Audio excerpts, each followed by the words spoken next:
quite welcome back into our first segment where Foreign Minister Sameh Shoukry is in Brussels to meet with European Union high-ranking officials discussing the strategic partnership between Egypt and the bloc at large. All this we'll be speaking about with our distinguished guests, Dr. Ibrahim Ghazawi, political analyst. Thank you very much for being with us. Thank you so much. Thank you.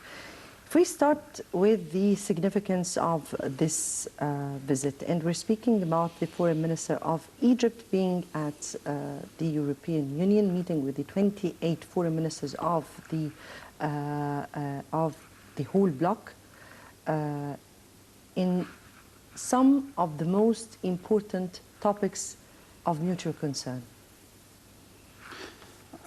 Well, it's a good opportunity indeed to have this chance to meet with the all European Union representatives at one time, coming from 28 states, foreign ministers I'm talking about. Of course, we have to connect this with very recent activities that have been in Cairo, hosting several serious and important talks with European partners. The last of it, and on top of it, indeed, the visit the German Chancellor, yes. Angela Merkel, and before it, the defense, the Foreign Minister of Britain, and Defense Minister of France. So, and we have this nowadays have this high delegation from Russia. But back to European Union countries. I believe that there is very vigorous moves nowadays to warm up a little more the relations between Egypt and the countries of European Union, which is very positive indeed. Statistically, European Union countries, the 28 countries, their gross domestic production amounts to 17.9 trillion US dollars. Of course, this is a very huge number, very huge figure, and the share of Egypt is very tiny in that. So economically, when we talk about our need to, that's what I said, we need to warm up a little bit the relations.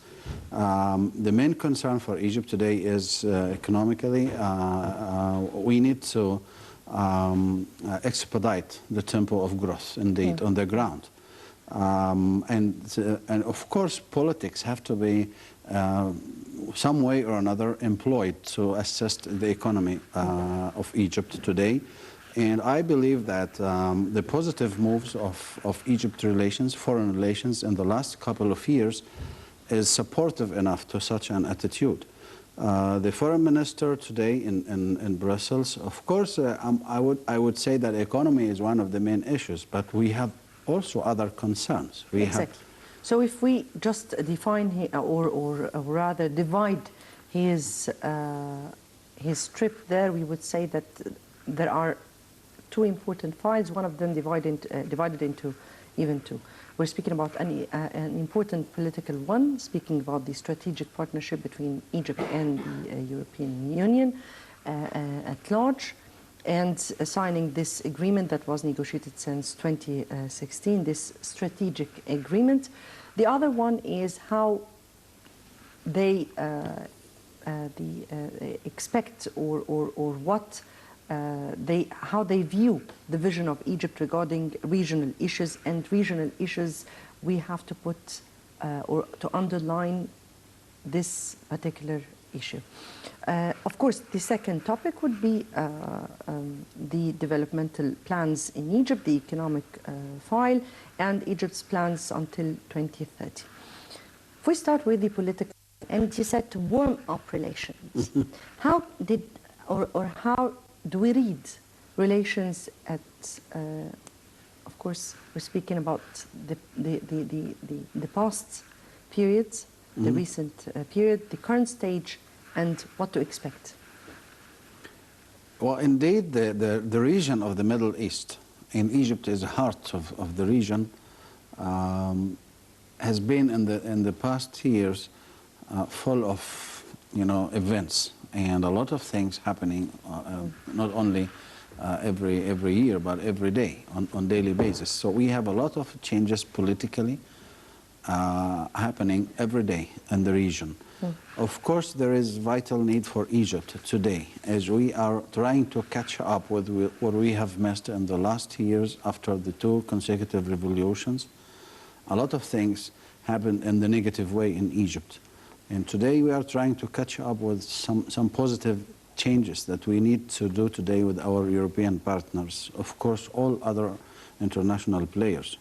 But today, as we are focusing on European relations, we need today to remember that one of the main issues that have been always a matter of concern for European Union and also for Egypt is the situation in Libya, and the situation in terrorism, and the situation of illegal migration. All these 3 together are going now on 3 parallel lines of mutual talks and mutual attempt to reach a well-elaborated plan for future cooperation in the region. We talk about Libya specifically, which hosts today several concerns, several problematic issues for not only for European Union, but even for Libya itself and for the whole region. So one of the main issues, of course, that concern Egypt and concern European Union countries is the situation in Libya. Not only the stability of the Libyan community itself or society from the political side of the issues, but also from the humanitarian side of the issues.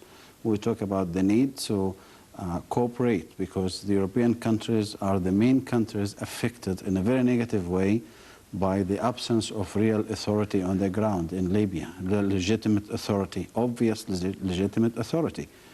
So I do believe today that in a visit from the foreign minister, foreign relation minister in Egypt to European Union should be one of the main issues to discuss is the last moves that have been orchestrated by Egypt, Tunisia and Algeria concerning the resolution of the situation in Libya. Of course, seeking support of European Union to such moves, which is very important indeed. Also, the other issues that should have been part of the main concern for both sides.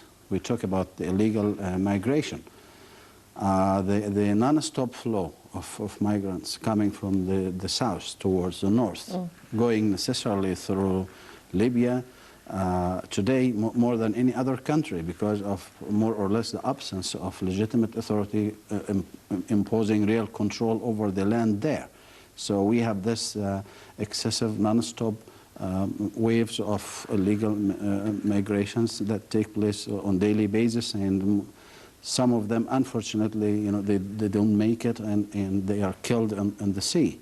So this is one of the issues also on top of the things. That's why it was stated today through the media the situation of Egypt of refusing to have camps in Egypt for refugees or illegal immigrants, which is sort of a continuous policy of Egypt not to have such camps for refugees or illegal immigrants, because from one of the issues is it's non-humanitarian to make them in one camp, like, you know, imprisoning them.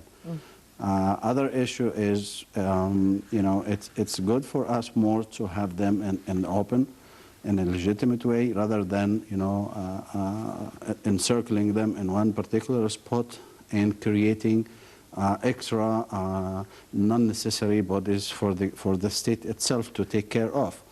Of course, also we talk about the financial burden of having such camps.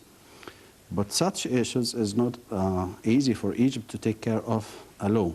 You know, that's why it is so important to join hands with European partners. And let me tell you openly and very frankly that any success Egypt makes in trying to control more on the ground the flow, the illegal flow of immigrations, this is for the interest of the whole European countries. So that's why should negotiations take this sort of, you know, trajectory. We have to cooperate together and the European Union have to do whatever they can in terms of tools, in terms of financial support, in terms of any other humanitarian assistance needed to assist Egypt, and not only Egypt, indeed, all the North African countries with Egypt on top of them, to tackle and effectively this illegal immigration. Of course, we have some other concerns like Syria. So and we the have Palestinian cause, the Syrian which cause. the European partners are now, for an instant, are really partners in showing their support for the Palestinian cause in a way or another, especially the French initiative and all this. Yeah, exactly. Yes. Other important meetings that took place were some of the meetings with some of the dignitaries or high-ranking officials. That included the Secretary General of the NATO, as we were speaking about, the European Commissioner for Migration, and the Foreign Policy Chief, Federica Mogherini, and others. But NATO. And Shukri's meeting with NATO to illustrate further the relations between Egypt and this important body.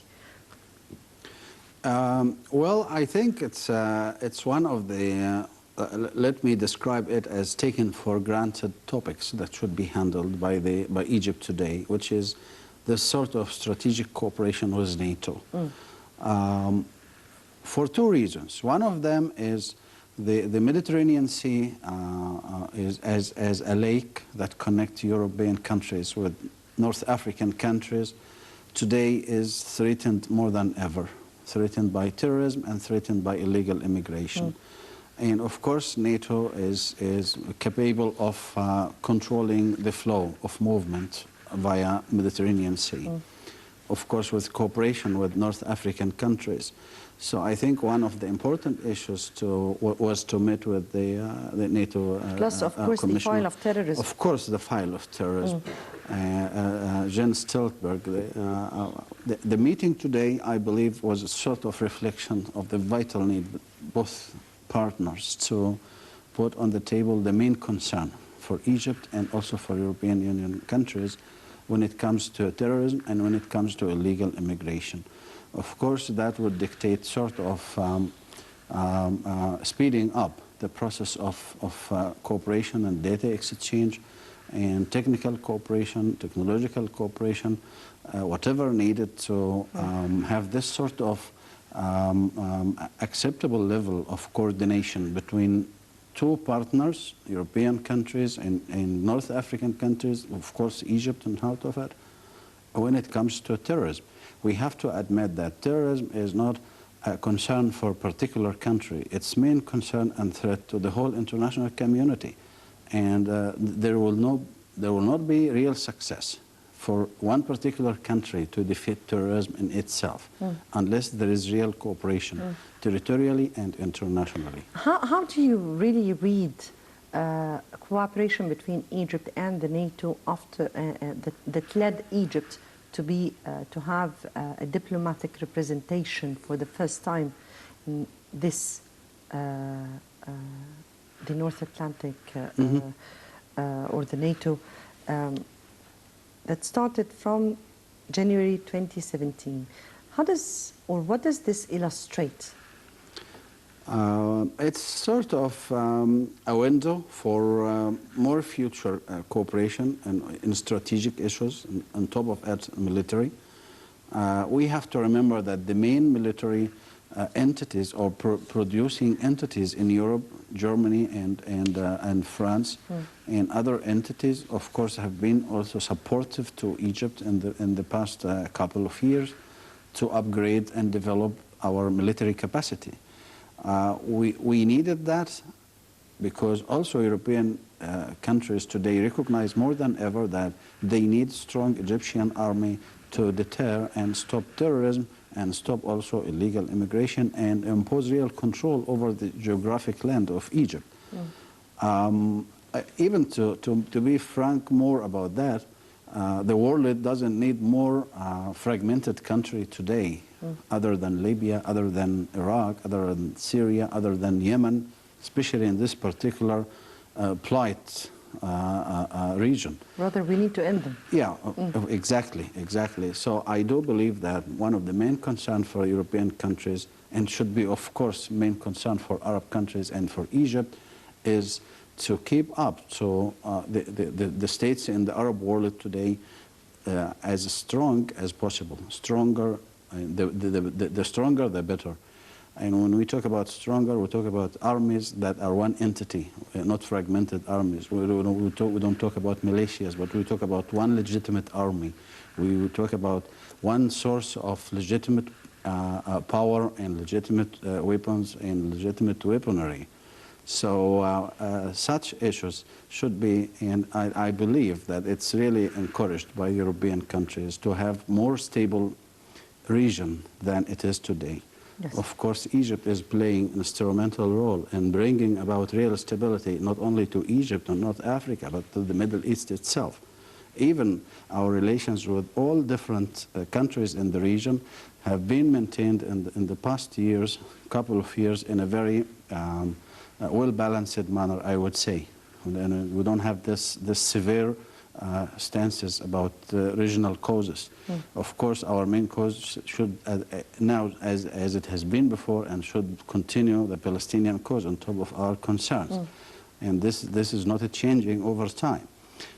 We need to have good relations with European countries, of course, also to, put forward some steps about Palestinian cause to revive the peace process again. And as you said, we talk about the French initiative and trying to support any international real efforts to enhance and bring back, Palestinian cause to life. If we move on to another file, just to wrap up this visit, the economic one, and what kind of economic partnership do we need with the EU at this particular stage Egypt is passing by? On top of them, indeed, comes the tourism. European countries is a very rich source of tourists to Egypt. And after some unfortunate events that took place in Egypt in the past couple of years, more or less none of the European tourists have been coming to Egypt. Luckily, we had recently very positive signs of resumption of European... Particularly Belgium. Belgium, yes, indeed. Where he is. And also the French and the German. So we need today to, as I said at the beginning, warm up the relations to bring back tourism to Egypt. Other issues that should be also a main concern for decision-making level in Egypt is to develop and enhance the industry in Egypt. We need to rely more on technology. We need to upgrade the level of proficiency and the level of quality in Egyptian productions. And this we can rely on European Union countries because they have gone much far in these issues. We need also to exchange learned lessons about how to handle financial problems, financial issues, how to have this balance of between export and import. And such issues, we cannot do it alone without support of the friendly countries like European countries. And they have been doing that in some way or another. But we need to strengthen this and deepen it more. Indeed, we have a lot of fields, and even while the visit of Angela Merkel to Cairo, they inaugurated the first phase of 3 major power plants and stations in Egypt, which marked the very high caliber technological cooperation between Egypt and Germany. A lot of things, and as Egypt today is setting itself to take off as a good place for investment, we need European countries to be here as investors. And let's as not just capitals. forget that some of the European countries are or highly economic cooperation with Egypt. Exactly. Yeah, the United Kingdom, Germany, France, and Italy, of course. Italy also one of the other issues. Although the Egyptian-Italian relations have gone a little bit in sort of frozen state after the case of. We're going on. But it looks like we are gaining back or regaining our relations slowly. Yes, and we're having the INI project, energy, gas exploration. Exactly, project. the Italian company. Yes, yeah, definitely. Yeah. So, just to wrap up the whole issue here, and what to expect at this particular stage, or this upcoming stage.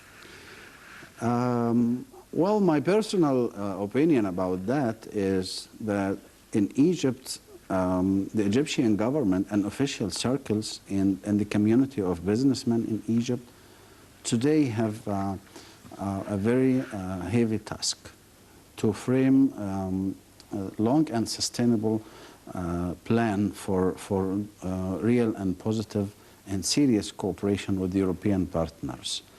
I cannot rely on the other partner, on the other side of the issues 100%. We need to be ready. Ready means we have a good structure of legislations suitable for investment. Ready, we need to get rid of the red tape and bureaucracy in Egypt, official administration circles on different levels. We need also for the business associations and businessmen in Egypt to be ready for really productive projects that could be made in future with cooperation with European partners. We need to have a well plan. Yes. Well plan.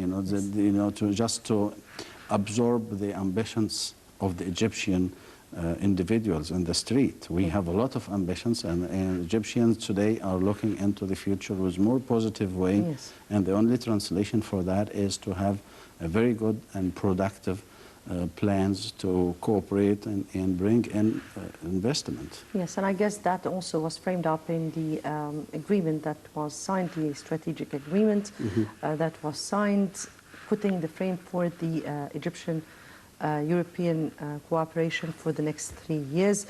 Dr. Ibrahim Ghazawi, political answer, thank you very much for being with us. Thank you so much. Always. Thank you.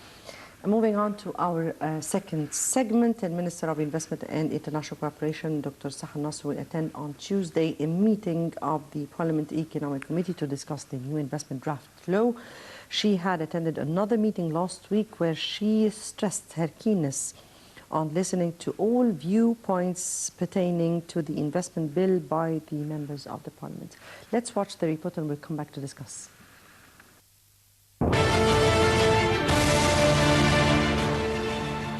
Head of the Parliamentary Economic Committee, Amr Ghalib, invited Minister of Investment and International Cooperation, Dr. Saha Nasser, to attend a committee meeting on Tuesday to approve the provisions of the investment draft law.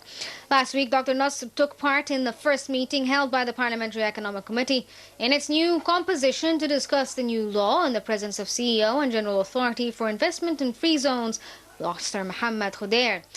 During the meeting, the minister indicated that she was keen on listening to all views relating to the draft investment law and its enactment by the Parliament, while explaining that the law's executive regulations was currently under development in parallel with relevant discussions with the Parliament. She also emphasized that the goal was to draft an attractive investment law, one of the tools to foster the investment climate in Egypt.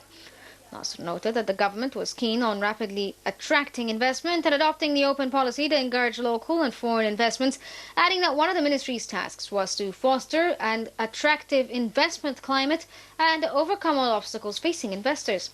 She further pointed out that she gave priority to taking measures necessary for improving the business environment, which would contribute to reviving the economy and delivering the targeted growth rate. The minister reiterated the coordination was underway between the Ministry of Investment and International Cooperation and all other ministries to develop an investment map with the framework of the government's plan to achieve the best cooperation and coordination among all ministries and governments. According to the minister, the purpose of the map is to provide Egypt, Arab and foreign investors with investment opportunities including airports, ports, and industrial free and investment areas in line with Egypt's vision to achieve a sustainable development goals.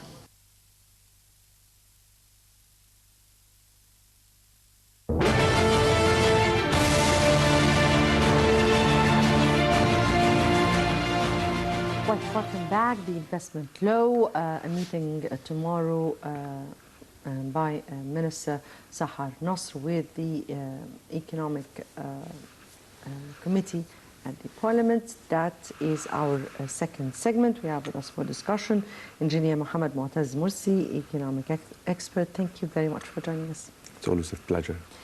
And tomorrow would be a provision or a discussion to the provision of what would be the next investment law. How do you view the importance of tomorrow's meeting between Minister Sahar Nasr and members of Parliament?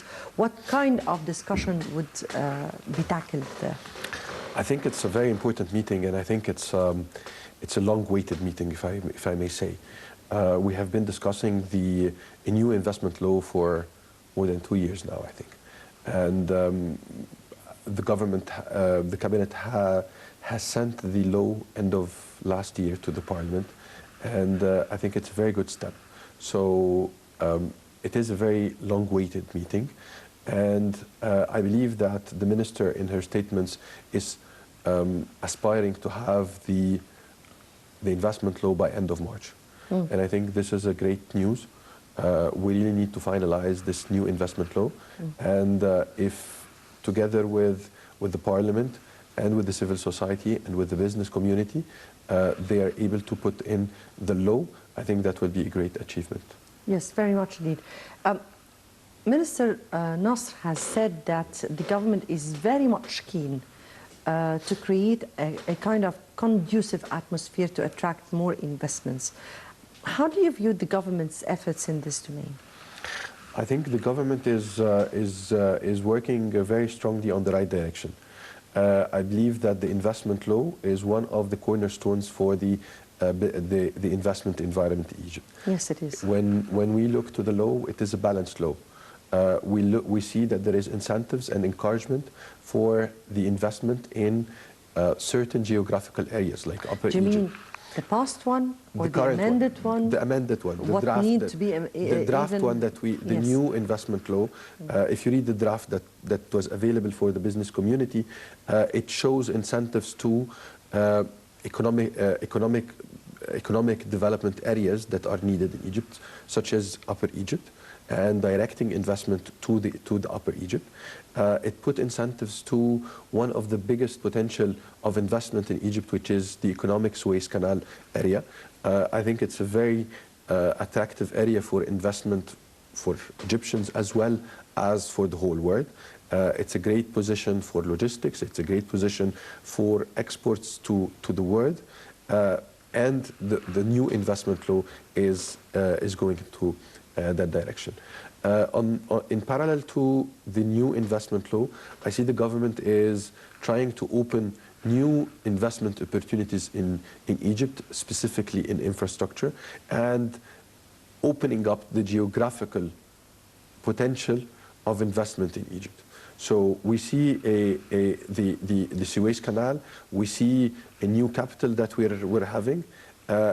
If a new capital is there, this is a new investment opportunity for all the sectors. It creates it creates a community. It creates a number of investment that can work into that direction. We see the Minister of Petroleum is working very hard now into unlocking the potential of Egypt in mining, and this is one of the important investment sectors in Egypt.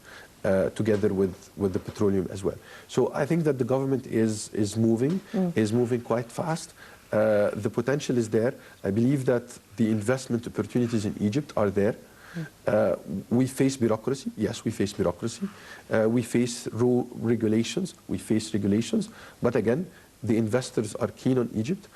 We saw an investment, a lot of positive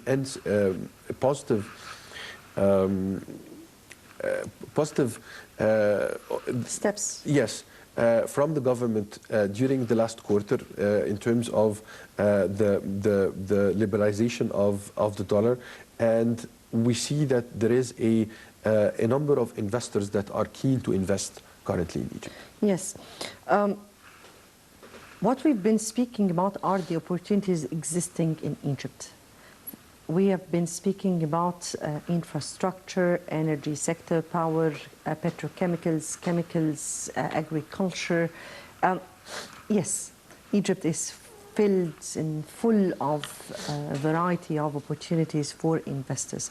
But when we speak about a law that regulates the investments, what investors really need from the government so they can really be attracted to invest and put a capital in Egypt.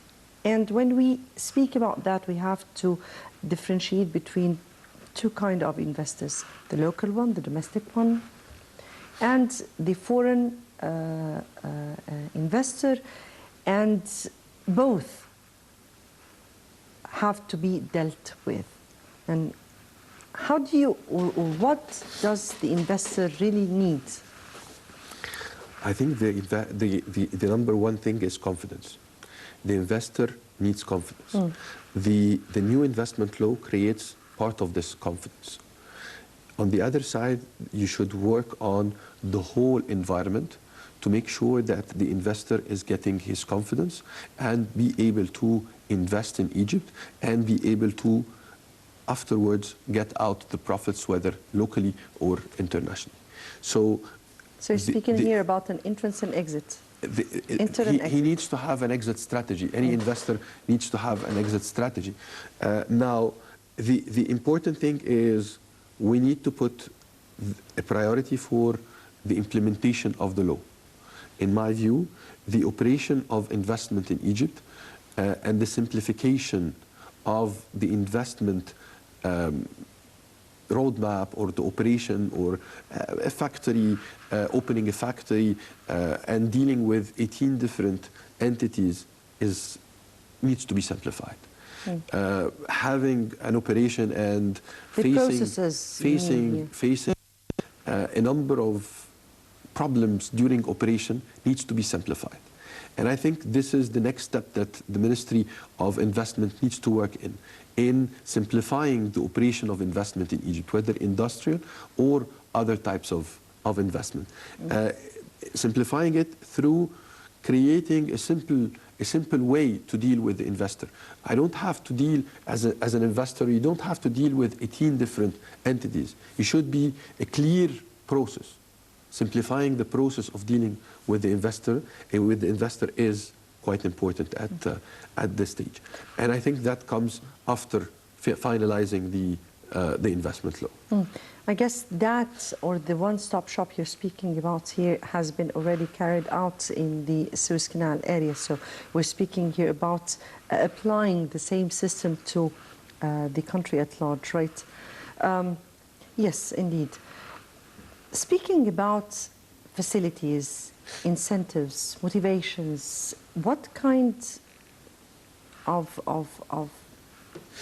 incentives do the investor need, particularly that we are speaking at a time when the whole world is in crisis? We're not just speaking about Egypt, but rather countries in conflict, countries with bad economies, some economic crises all over the world. What kind of incentives do the investor, the domestic one and the foreign direct one who we need to attract, needs? I think that's a very good question. What are the right incentives? In my opinion, more important than the incentives is actually the investment opportunity. If the investment opportunity is creating the right return on investment or right profitability throughout the project, maybe I don't need incentives. And I think that the market here in Egypt is quite attractive for a number of investments. Okay, so I would put the the ability to enter to the market as a priority versus the incentives. I would attract actually the investor based on a certain specific investment opportunity rather than actually putting incentives.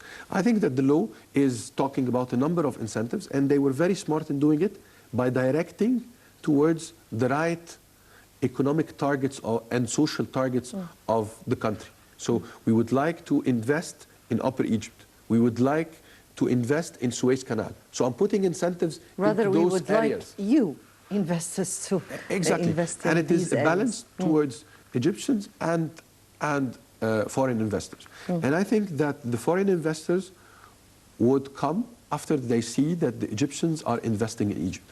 And I think that this is a very important point, is that the investment confidence of the Egyptians needs to be tackled and needs to see the opportunity. We're a very big consumer market. We have an excellent location. We have a huge opportunity in logistics. We have a big opportunity in mining, in petrochemicals, in a number of sectors. So I think that it is time to promote our investors, our investment opportunities, to create an ability or to create a clear process. And again, I return back to the process thing. Clear process, how the investor would come and able to enter to the market. I think that the investment in general will create jobs. And this is the ultimate social target of Egypt. If you really need to do a social equality to the people, is you need to create jobs. And the number one creation of jobs is investment. Different large investors as well as small and medium enterprises, and creating jobs to the community. When I spoke about incentives, I was speaking about certain issues that investors always have been speaking about, which is allocating lands needed for an industrial, for an instant project, which is the procedures to start this investment issue, which is the whole climate in itself. And that was very much illustrated in the new investment law. How far do you think that there is real difference between the one that was issued earlier in, I guess, 2013, or rather 2014, and this one that we need to issue? How different is it? Is it really dealing with these very critical issues that could really be of great concern to the investor? I think you're touching on a very important point, which is the availability of the land for the investors, especially industrial land. And I think it's a very difficult. It was a very difficult issue to be able to get a land for investment. I see that before the actual law is the initiatives that the Ministry of Industry is taking at the moment. So we have seen during the last 3 months, if I may, I think so, new plots, new industrial parks in Sadet, new industrial park in Badr, new industrial park that was announced 2 weeks ago in Port Said. And those plots are dedicated for SMEs, so it's small plot of lands, and at the same time ready with their permits. So it's clear that we would like to have agribusiness in this area, and the permits for agribusiness is there. And I think that's a very good initiative that the Ministry of Industry is doing. I think that availability of land for developers to create industrial parks in Suez Canal is currently available. And I believe that there is good steps from the governments towards solving this issue. Was it really the issue of the law itself, the problem, or was it the mechanism of implementing this law and how to really put it and apply it on the ground? I think it's a number of things. It's the availability of the land, the availability of the utility, and the infrastructure that are needed for this, and the availability of the investment to build this infrastructure and to avail the infrastructure to the investors. Utility means energy, or number one was energy. I think in recent years we have been able to solve the energy problem or the energy crisis in electricity that we had a few years ago. So I think that now the government is able to avail new plots because availability of utility. The actual ownership of the land, I think that's not the real problem. The laws are there. I don't think that we have a problem. I think it's really much the process of availing it and making it directed to the right investor. We don't want to have brokers that are going and taking plots of land, and I think that this is what the Ministry of Industry is doing now, is seeing serious investors that wants to create industrial to create new factories are the ones that are able to get into the industrial parks. Yes. Of course, please. Of course, when I was speaking about the application of the law in itself, and I mean here, yes, we have a law. We had a law before. We had always an investment law since long time, in different even laws. Some of them were excellent even laws, and they were adjusted. Now we are taking other steps towards another law. But the issue here, is it the law? Is it the law, or the essence of how to implement this law on the ground so it could be really applicable in or for the interest of the investor in itself? I fully agree with you. I think that the implementation of the law is very important. No doubt on this. So, what kind of attraction do we really need to put for the investor, to appease the investor at this particular stage? How do we also attract the foreign direct investments? And if we speak about the foreign direct investors, those are not easy to appease, because we're speaking about entities, governments, individuals, different partners. I think the first part of the question, I think the ability the right way to implement the law is simplifying things, simplifying the process. Okay, if I have clear process as an investor, I would be able to go into the market and be able to invest. The ability to make it attractive is investment opportunities. Avail or promote the investment opportunities that Egypt has to the Egyptian investors. And when the Egyptian investors are investing in Egypt, we will see that the foreign direct investment is coming and the foreigners would start to invest in Egypt. I believe that the foreign investment confidence would come by actually making the Egyptians to invest in Egypt. Yes.